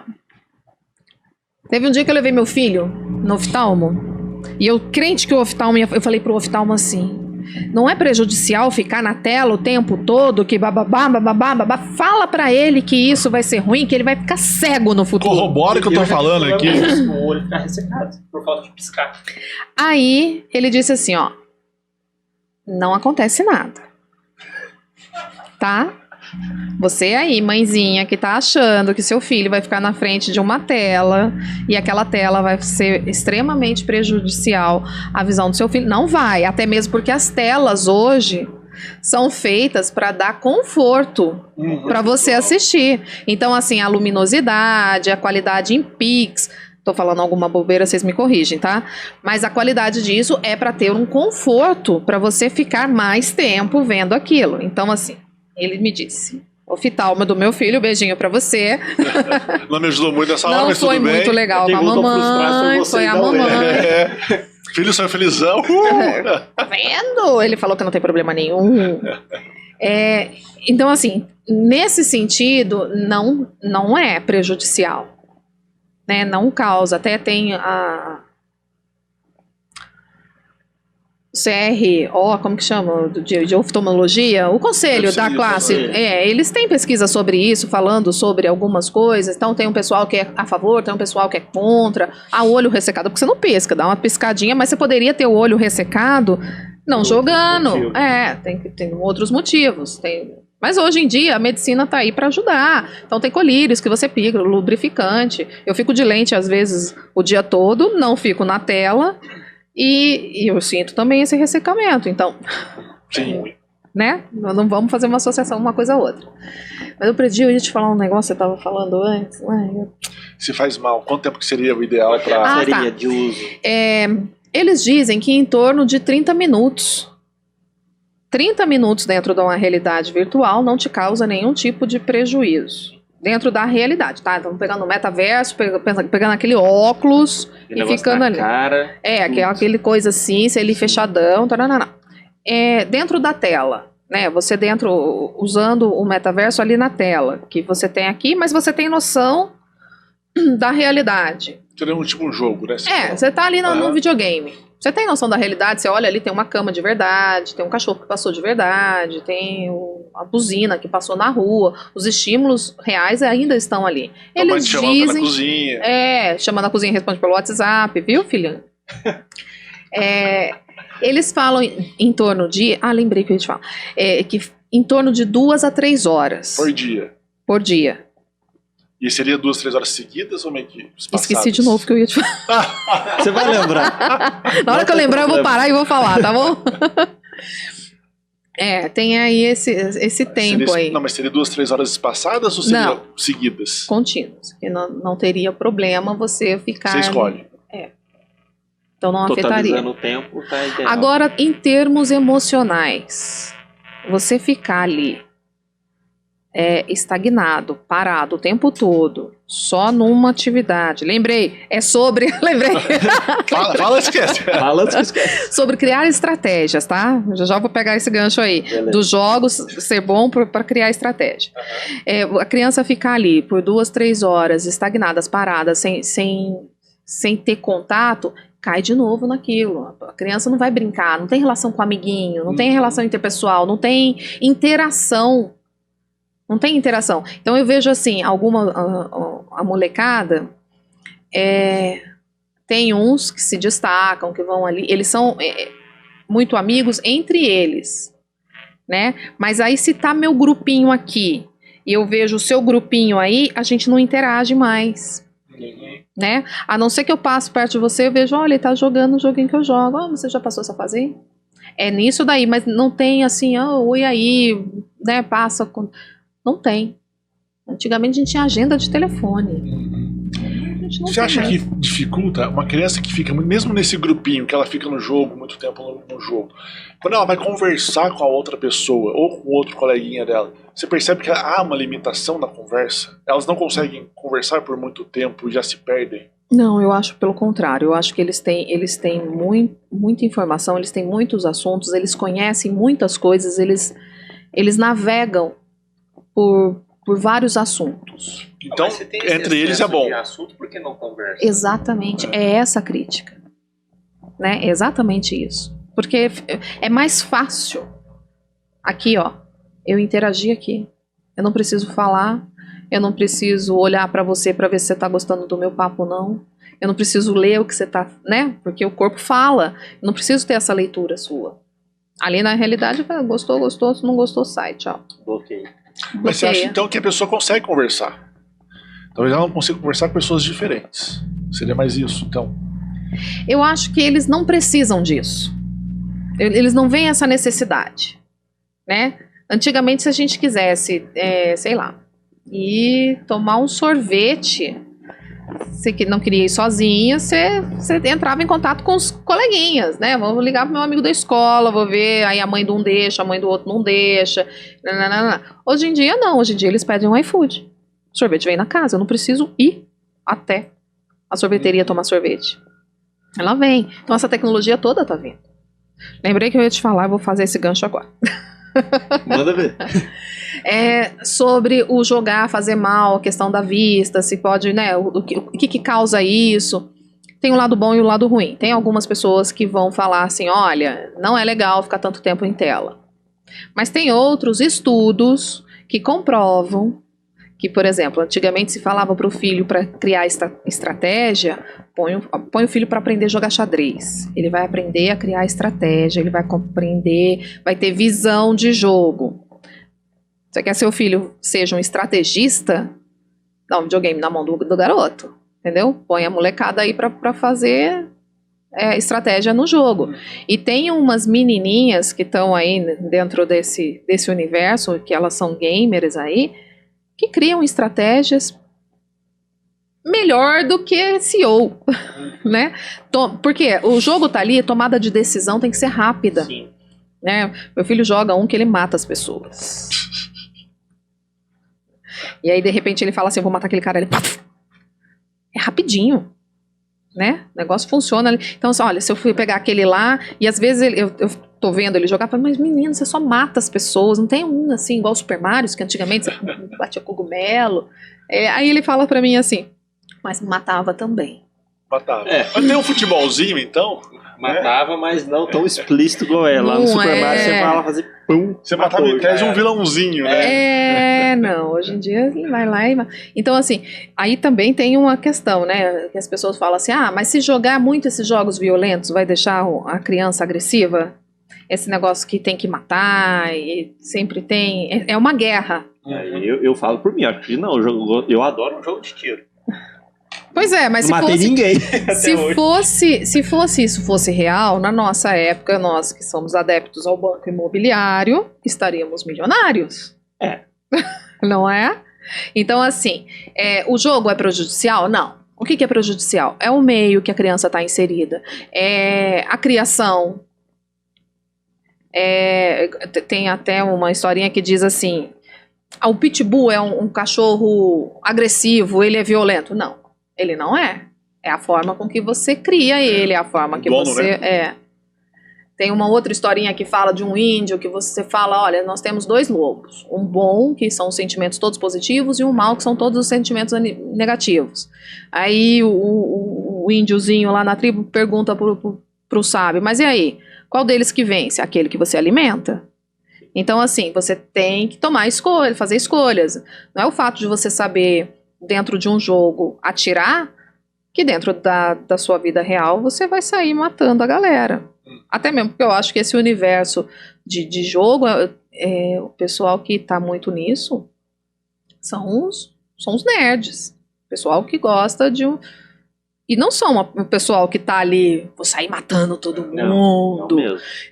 Eu quero brigar, sangue. Imagina, não é isso. As pessoas pegam as exceções, que são mínimas, e potencializam como se tivesse que proibir tudo, porque a exceção Isso é um perigo. demonstra. Então, por exemplo, tem um cara meio loucão já, que ele vê um jogo e vai sair matando a galera. Ah, não, tá vendo? É porque ele jogava o joguinho, então o joguinho é violento, então tem que abolir o jogo. Não, calma.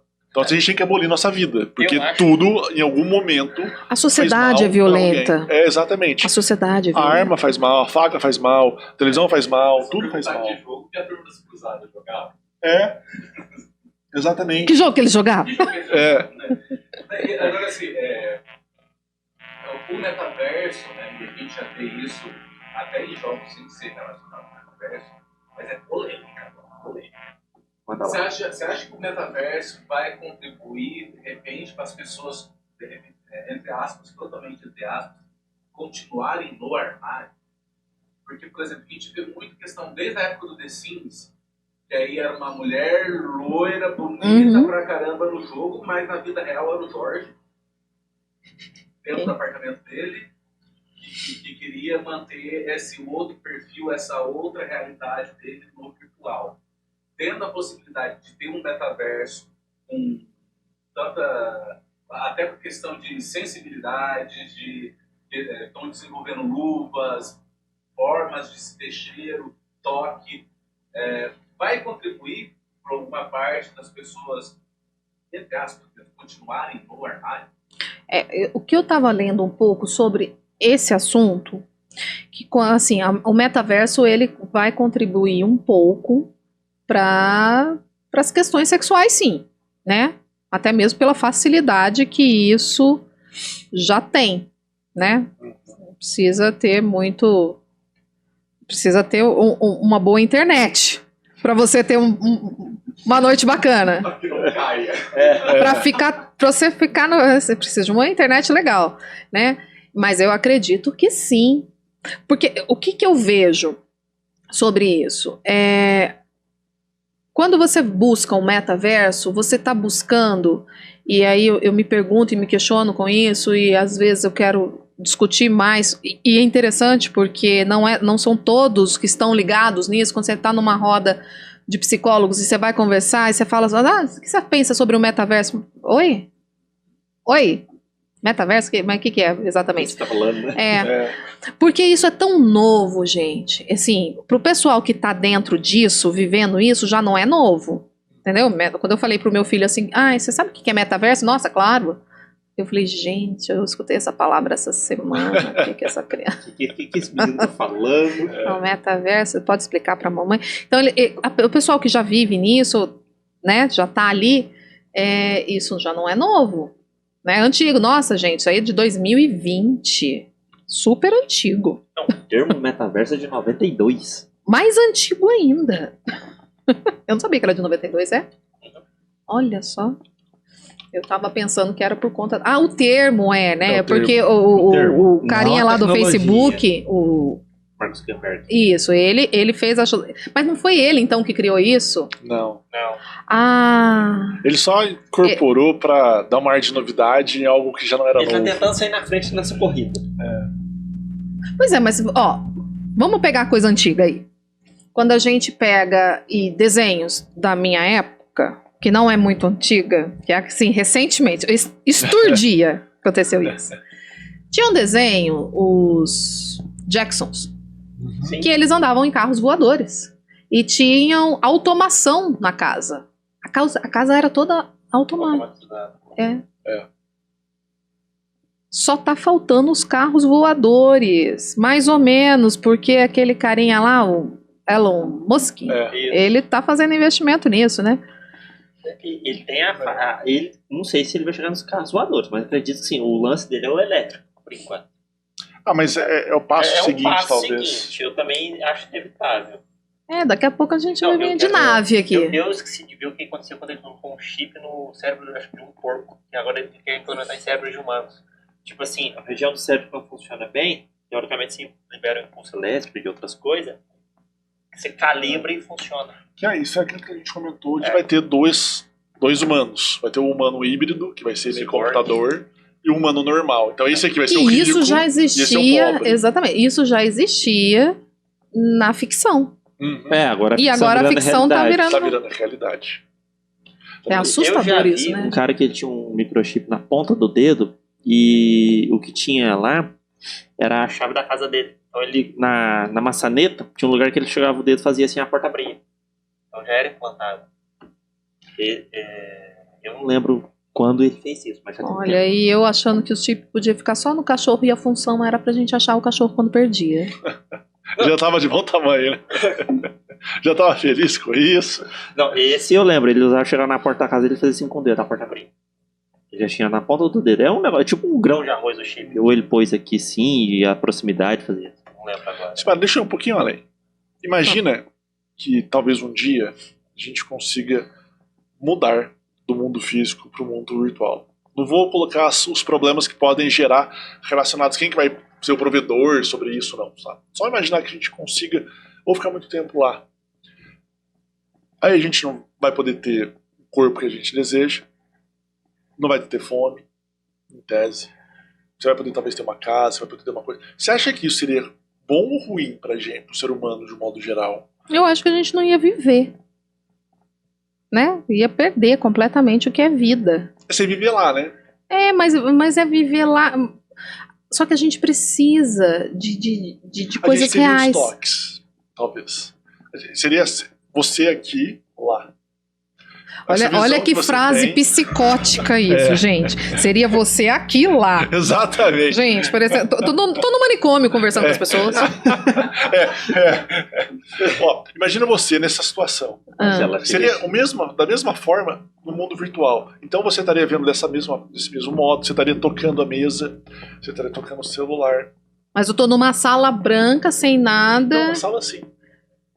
Não, mas aonde está meu corpo real? Não, essa é uma problemática que a gente não entraria. Ah, tá. Mas, por exemplo, você conseguiria, vamos supor, uma cápsula, você fica lá dentro e, entendeu? Ligada ao mundo virtual. Você já assistiu um desenho chamado WALL-E?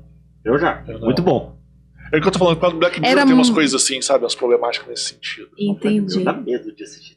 Tem umas problemáticas nesse sentido. Como chama o filme? É uma série. É uma série? Chama Black Mirror. Eu sei qual que é aquela moça. Eu sei qual que é. E aí ele tem uma questão que ele faz disso. A gente ia começar a viver no mundo virtual. O corpo talvez ficasse uma cápsula, sei lá, alimentando esse impulso. Ou talvez nem tivesse mais o corpo, só fosse pro virtual. E aí seria sua vida real lá. Só que seria sua vida real lá sem essas angústias de fome, de doença. Pois é, mas isso só seria alimentado se meu corpo físico estivesse ok. Então eu entraria num modo vegetativo, físico, né? Vamos pensar, estou dentro de uma cápsula com sonda, tem um soro aqui me alimentando e eu tô lá num... Ou talvez eles conseguissem tirar o Conversa louca, hein, Marcelo? Tirasse o seu cérebro. Alguém tem uma caneta aí? Posso fazer um encaminhamento? Vai sair os três aqui. Olha pra você ver que engraçado. Tava pesquisando sobre o Ralph Finney, que ajudou em tese o Satoshi Nakamoto a criar o Bitcoin. Quando ele morreu, tem uma teoria muito forte, que talvez seja até real ou próxima disso, não sei, que quando ele morreu, tiraram todo o sangue dele, todos os fluidos corporais, e injetaram uma substância. E ele hoje, em tese, está congelado a menos 200 graus Celsius. É criogenia isso. Para talvez no futuro ser ressuscitado, se for possível. Ai, é meio louco esse negócio, mas... Meio? Cara, você entra até na questão religiosa, se você for analisar. Porque se a religião promete a vida eterna e a gente desenvolve a vida eterna daqui, o céu morreu. Sim, Jesus vai voltar no metaverso? Porque em tese Jesus volta. A Bíblia diz que Jesus vai voltar. Aí chega no metaverso que a luzinha lá, voltei. Gente, o que tem na água de vocês? Vamos... É tão O que vocês estão... Ou ele volta pro mundo real e fala, cadê a galera? Não, porque Tá se tudo você for metaverso. pensar, se você congela o corpo, se você cria a vida eterna nesse mundo, teoricamente a teoria religiosa do sobrenatural da vida eterna após a morte morre. Ou se você consegue viver no metaverso. Aí Também. Mark Zuckerberg fala, não gosto de você, bloqueia. Pum. Pronto, É. acabou. Mark Zuckerberg é Deus. Você vira isso. Bruno, guarda essa informação dele. Aqui pra se responder junto. Ela tá ficando com medo da gente, Marcelo. Se não me engano, é Spinoza. Ele falando a grosso modo, ele fala que o rico ele não pensa no pós-vida, porque ele está aproveitando muito bem a vida dele. Né? Em contrapartida, o pobre, ele precisa, tem a necessidade a esperança de ter um além, porque os exaltados serão... Os humilhados serão exaltados. Enfim. São duas coisas que me prendem com relação ao metaverso. Para que o rico iria querer um metaverso, sendo que ele pode gozar de tudo aqui? E a segunda, como que o dito, né, o popular chão de fábrica teria acesso ao metaverso, sendo que ele tem que estar no chão de fábrica? Tá, então vamos lá. Eu acho que a grande busca desse universo paralelo é para você não ter que lidar mesmo, encarar com as suas emoções. Eu acho que assim, a tecnologia, ok, ela vai, existe sim a curiosidade, o lançamento, bababá, mas eu acho que atrás disso tudo, existe uma questão emocional muito forte, que faz as pessoas que estão à frente disso desenvolverem isso. Eu acho que não é só uma curiosidade, nós inventamos um negócio aqui legal pra caramba, olha o que a gente pode fazer, porque se a internet for melhor e a gente cria uma internet melhor, a gente pode ter isso, não sei o que, né? Eu acho que existe uma atrás, sabe aquela questão, atrás de um grande homem sempre há uma grande mulher? Atrás de uma grande invenção há sempre uma grande frustração? É mais ou menos por aí, né? Eu acho que eles vão buscando isso, e vem aquela questão, por que o rico tem que fugir da realidade aqui, né? Não precisa fugir, vai para o metaverso, sendo que ele pode gozar aqui no real, viagens, sei lá, festas, carros. Restaurante. Não precisa comer japonês uma vez por mês, não. Pode ir toda semana. Todo dia, se quiser. Pode ir. Feliz. Vou no rodízio todo dia, sem preocupação. Não quero saber. Vai lá. Não é por isso. Não é pela conquista material. É pela conquista interna. Né? E quando você vem e fala assim que tem uma pegada religiosa, eu acredito que tem, assim, porque assim, a religião, ela mexe muito com o interno da gente. Então, assim, a gente está em busca de algo que, ao invés de fazer essa viagem para dentro da gente e tentar entender quem somos, o que queremos, aonde vamos, a gente vai buscar isso lá fora. Entendeu? Vai buscar isso no metaverso. Vamos criar um lugar onde tudo vai ser legal. É um paraíso. O metaverso vai ser o Éden daqui a um tempo. Lá vai ser tudo perfeito. E essa pegada que você fez aí, Marcelo, uma live, hein? Sim. Vai rolar, hein? Sobre esse tema, que é muito interessante. Porque você vai criando coisas e essas criações vão sempre para algo perfeito. Vamos criar algo que vai ser bom. Gente, onde que tudo é bom? Lá no paraíso. Tudo era super legal. A gente tá meio que trazendo o paraíso pra gente, né? Como se fosse isso. Eu concordo. Como se fosse isso. Se a gente conseguir criar um metaverso. Eu queria saber quais que eles discordam. Por exemplo, mesmo o paraíso. Agora eu vou. Vamos lá. Porque, se você for pensar, o paraíso prometido religiosamente, teoricamente, o sofrimento dele é inexistente mínimo. É inexistente, né? Não existe. Porque você vai estar num lugar onde você vai estar livre de todos os tormentos. Sim, só que se o metaverso... Aí é o outro lado do lado que eu não pensei, mas pensei agora, do que a da primeira afirmação. Só que o metaverso, a gente sabe que tem um lado negativo. Então, teoricamente, você ainda não trouxe o paraíso. Também. Na verdade, dizem que o paraíso você meio que vai suprimir seus suas falhas, seus defeitos, seus problemas. Concordo plenamente. Você vai suprir isso lá em outro lugar. Sim. Né? O paraíso são para os escolhidos, os bons. Sim. Os bons. Porque o paraíso, em tese, quando Jesus retornar e aí ressuscitar os mortos, aquela história toda, isso baseado no cristianismo. Sim. Claro que o espírito pensa de uma forma diferente. Ah, não, assim, aí tem O depende da espírito vertente. Até existe multiverso de paraíso, né?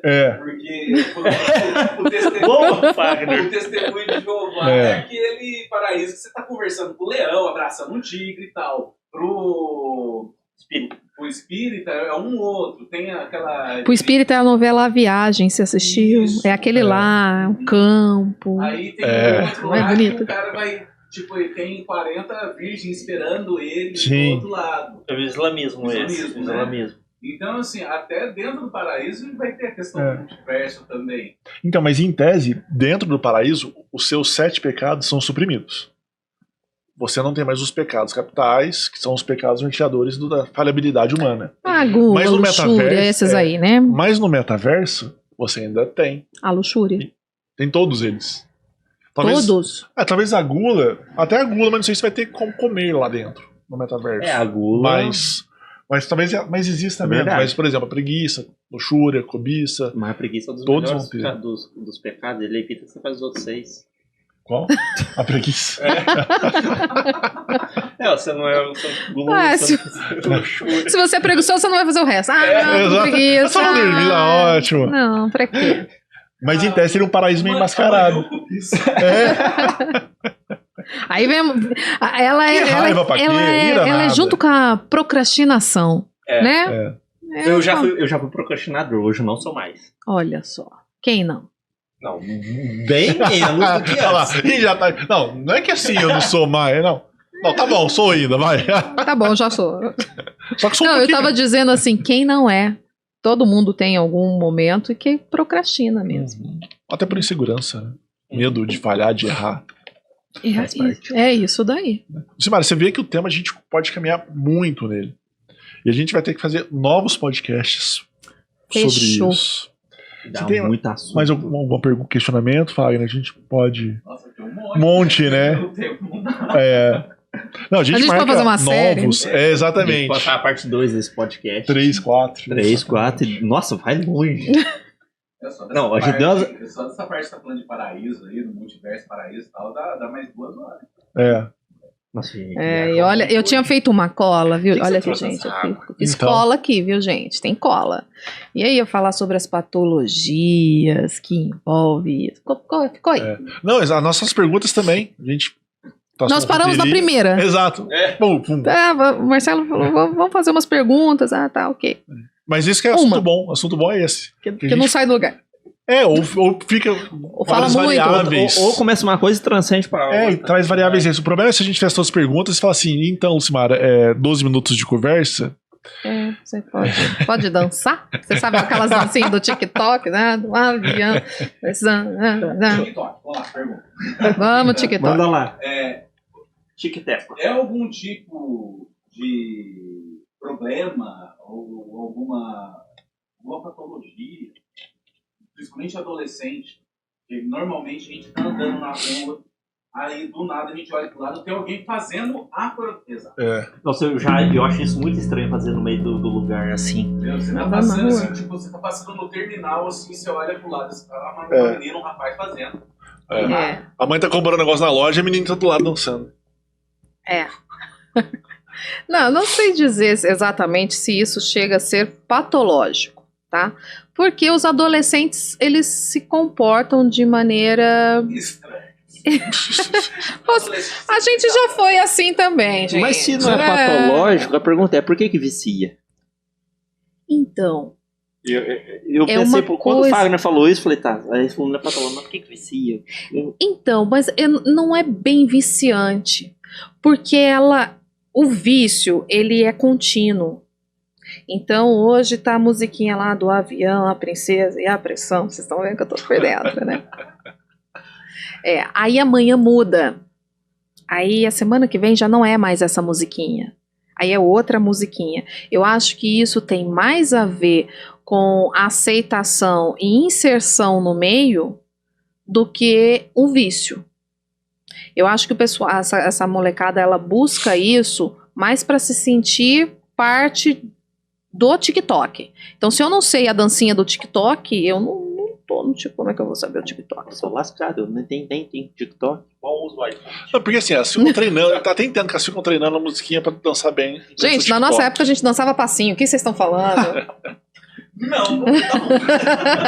Ah, mentira. Tava a galerinha na escola, ficava lá uns 3. Era cardume. Era aquele tantinho pra cá, um tantinho pra lá, um tantinho pra cá. Era um cardumezinho ali, o movimento cardume. Mas tava ensaiando por verdade. O pessoal do TikTok tá nessa pegada. Então, assim, eu vejo isso muito com relação a um comportamento adolescente. E não por ser um vício. Eu acho que é talvez o aplicativo seja viciante, mas eu não vejo esse comportamento como um comportamento viciante. Eu vejo um comportamento de inserção. Eles têm que saber a dancinha. Então, hoje a dancinha lá do negócio do avião, da princesa lá, é assim. Aí a semana que vem, mês que vem, nem sei a velocidade que isso muda, mas muda. Aí é outra dancinha, né? Aí tem a outra dancinha que vai pra lá e pra cá, e aí daqui muda de novo. Então eu vejo eles fazendo isso mais por uma questão de estar no meio, né? Que vale a mesma coisa, então, aí é uma coisa que eu acho muito triste, que são diversos profissionais tendo que apelar para esse tipo de prática para visualização. Olha, Você chegou a ver? já. Por exemplo, advogado vai explicar alguma lei. Já vi isso, sim. E tem coisas bem interessantes, né? Eu já vi dentistas, advogados, médicos, ginecologistas. Ginecologistas falando sobre isso. Uma fisioterapeuta e por isso que tudo tem um lado bom e tem um lado ruim. A gente, quando tem filho adolescente, você tem todas as mídias, entendeu? Você tem que ter pra você saber, pra você acessar, pra ver o que tá acontecendo. De vez em quando a mãe grava um negócio, os filhos ligam. Ai, mãe, paga aquele negócio lá que você fez, ficou bom não. Mas enfim, eu vi uma fisioterapeuta e ela tinha a questão de fazer ginástica íntimas para mulheres maduras que já perdiam lubrificações e etc e tal, para continuar mantendo relações. Porque não é uma realidade talvez do homem, mas a mulher tem, né? O homem tem outras dificuldades com o amadurecimento, perda de ereção, essas coisas. A mulher, ela... E aí tem ginástica, tem fisioterapia para a região íntima.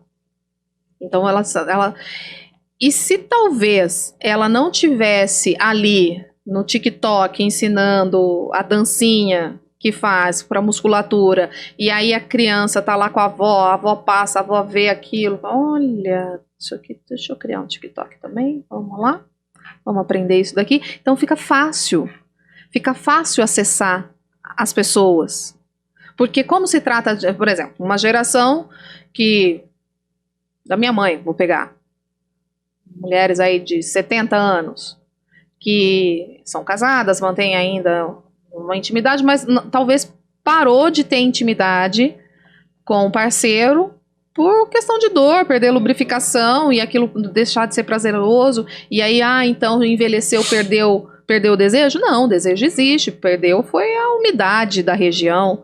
Condições de se fazer. Mas a medicina tá aí, a evolução, a tecnologia tá aí para ajudar, então tem até laser para isso, né? Tem aparelho de laser que ajuda na intimidade para reconstruir, né? Para você continuar ativo. Então, assim, tem um lado negativo? Agora você vai fazer pagar mico no TikTok? Tem. Mas tem muita informação bacana? Também tem. Eu vejo uma moça que ela é advogada e ela fala de um jeito muito engraçado, porque aí também virou assim, ó, o TikTok virou uma misturinha, né, de videozinhos com informação e stand-up, né, porque o que tá chamando a atenção, o ser engraçado, mas é um engraçado, é uma coisa que te faz rir, que é informativo, né? Eu vejo, tem essa advogada que eu vejo e ela fala, imita uma dublagem lá e tá todo mundo ficando especialista em tudo, né? Sim. Em edição, em dublagem, gente. Fazia tudo, né? Você faz tudo. E aí, isso é que a gente tava conversando, são os programas intuitivos que ajudam a pessoa a fazer isso com facilidade, né? Eu consigo editar facilmente um vídeo num celular. Antigamente era super complicado. Para essas pessoas ainda facilita. A gente precisava ir pedir para alguém fazer isso. É que a rede digital, ela democratizou a possibilidade de se informar e de fazer o que você quer. Então, por exemplo, a gente está aqui nesse podcast graças à rede social, que é praticamente o YouTube. Sim. Uma pessoa, uma advogada, lá no interior de Minas Gerais, Poços de Caldas. Acho que ela tá na novela, só para informar que passou ontem, exatamente. Tá? Quiser fazer um TikTok e começar a ter essa veia cômica, de repente ela estoura. Antigamente não tinha essa possibilidade. E hoje, parece que quando pega um pouco do humor, as coisas, elas é assim, ó, meteóricas.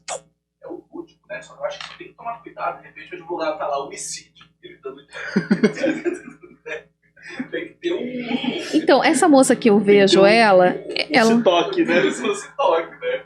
Essa moça que eu vejo ela fala muito sobre direito de família. Sobre a questão... complexo também. Não é? Difícil de lidar. Mas ela faz isso com humor. Então, mas... Que aí ela... Eu acho que todo humorista, ou toda pessoa que age assim, ela tende a estar naquela fronteira entre o certo e o extrapolei o limite. E talvez ela também, num tema mais denso, ela fez de uma forma engraçada que talvez pra você falou, não ficou legal. Mas é o risco que ela corre de ser o que ela é. Mas eu acho que também traz uma questão de informação assim. Por exemplo, pegando esse exemplo. O cara paga de pensão para um filho R$200. E acho que a mulher vai gastar esse dinheiro. E aí ele vê a mulher e fala assim, tá gastando meu dinheiro com ela, porque olha o aplique do cabelo, a unha de gel, não sei o que, os cuidados que talvez... Ela fala, tá gastando, meu bem, não paga nem a unha de gel que ela tá fazendo. Não paga. Então, assim, é uma questão de humor, mas também é uma questão de colocar informação. Entendeu? Não se cria um filho com R$200. Nunca. Né? Você querer assim, eu quero dar boas coisas pro meu filho. Colégio não vai, a mensalidade não custa R$200. Não, você não come com R$200. Imagina que R$200 dele e que seria R$200 dela, R$400. Uma criança não come com R$400. Não come. Aí, né? Mas na hora de estar lá, legalzinho, tava bom. Né? Isso que cai o quê? Por que eu trago isso? Porque tudo tem a questão psicológica que envolve, né? Você quer ter relações, mas você não quer se responsabilizar com as consequências do seu ato. Então, assim, eu não quero ter filho, evita. Se você é homem, você pode usar preservativo. Se você é uma mulher, você pode usar um anticoncepcional. Você pode usar os dois juntos. Você pode não ter relação, né? Mas aí depois você não quer arcar com as consequências das escolhas. Saiu, engravidou, mas nem lembro, tava bêbada. Nem gosto. Tava bêbada, não vi, não sei o que, blá blá blá. Então, assim, assume, né? É uma consequência pro resto da vida? Mas... Você fez, né? Ninguém te obrigou a fazer. Tirando os casos que, extremos. Né? Casos que, inclusive, a lei permite, se quiser abortar. Abortar, aí, ok. Mas... É um direito que a mulher tem nesses casos extremos. Só entrando nesse lado que você comentou da consequência, eu acho muito legal, às vezes, o libertarianismo, porque ele traz uma vertente muito forte nele. Que ele fala assim, você tem liberdade, mano. Só que você tem responsabilidade. Você quer ser um cara babaca, egoísta? Seja e assuma a consequência desse seu ato. Então fala assim, eu sou um babaca egoísta, então eu sei que a galera não vai gostar de mim. Tá tudo certo. Eu fiz meu filho, eu tive a liberdade de fazer, então eu tenho que ter a consequência e a responsabilidade pelo meu ato. É uma visão que eu acho muito legal, que eles trazem, porque a gente tende a mascarar a responsabilidade, né? O frio, a chuva, o rapazinho que tava passando na rua, e aí eu queria uma desculpa para não assumir minha responsabilidade. Então, mas aí a gente cai de novo aí no metaverso, tá? Porque é querer o melhor de dois mundos. Quando você não arca com as consequências e as responsabilidades da sua escolha, né? Eu estou fazendo uma fuga. Estou fugindo de uma realidade. Então tá, vou fingir que eu não fiz isso daqui, vou jogar debaixo de um tapete e vou continuar a minha vida. Então aí também vem um pensamento. Será que a criação do metaverso não é isso? Não é querer ter o melhor de dois mundos? Né? Porque lá é tudo bacana. Lá você faz um novo login e virou um outro ser. E se de repente não ficou legal aquele mundinho ali, eu encerro aquilo e vou para outro. Né? Ninguém está enfrentando. Ninguém olha para as dores, ninguém olha para as frustrações, as consequências da minha escolha. Né? A gente tem que ser responsável por isso. Sim. E eu acho que, assim, aonde que há falha dos pais? Né? E aí a gente pega o metaverso com relação à educação. A gente precisa ensinar os nossos filhos a fazer boas escolhas.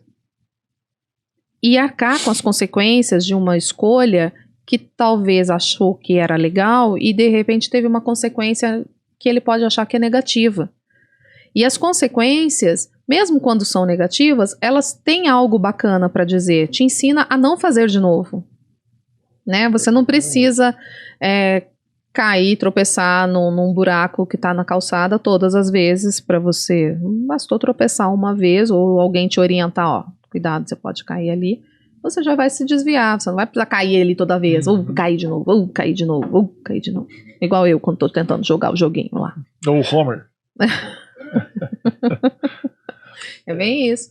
Então, assim, a gente precisa ser responsável pelas escolhas. E isso tem muito a ver com maturidade emocional, sabe? Inteligência emocional, que também é uma pegada aí desse universo. Vamos aprender a tecnologia. E quando eu tava lendo sobre o metaverso, eu lia sobre a inteligência artificial que são criadas para fazer algumas coisas. Um robô faz cirurgia, gente. Tava vendo o meu Instagram esses dias, tem um amigo médico que atua lá em São Paulo, e aí ele postou a sala de cirurgia e um robô operando. Falei, gente, isso tá muito doido. Com maior precisão ainda do que o ser humano. Isso realmente a parte de precisão. Só não pode errar, porque quando ele erra daquele... Mata. Falhou a internet. Ui. Tá vendo como a gente sempre precisa de uma internet boa? Ele derrete ali atrás, gente. É ótimo. Timara, deixa os seus contatos para as pessoas. Meus contatos. Quando eu for fazer a edição, coloca lá. Pode pôr meu WhatsApp. O pessoal quiser entrar em contato comigo, deixa o WhatsApp para vocês. Coloca lá. Nas redes sociais eu não atuo muito e tenho recebido mas muitos pedidos. Faz o Instagram das coisas da psicologia, falando, eu preciso desenvolver esse trem aí, eu não fiz ainda, o meu Instagram é pessoal, mas o pessoal pode entrar em contato comigo através do WhatsApp, e aí na hora da edição você coloca lá meu telefoninho para eles. Não, maravilha. No Instagram qual que é o arroba? @Lucimara Zanetti. Lucimara Zanetti? Aí vocês vão me ver fazendo a caminhada, entendeu? A lasanha que eu fiz no final de semana, eu com a minha neta, eu no meu metaverso, entendeu? Tô lá, na minha realidade. Pior que tem. O mundo agora é feito de dancinhas. Tem umas dancinhas, gente. Eu adoro as dancinhas, acho legal. Fofa. Sabe aquela... Eu sigo uma moça que ela fez que esses dias ela falava assim: entrei no TikTok pra ver o pessoal passando vergonha. Agora eu sou a vergonha do TikTok. É por aí a minha tipo pegada. Isso. Ciro? Encerra aí. Então, obrigado, pessoal. Muito obrigado. Eu que agradeço pelo papo. Obrigadão. Obrigado. Tchau, galera. That's all, folks. Valeu, Fagner. Tchau. Tchau, Fagner. Obrigado.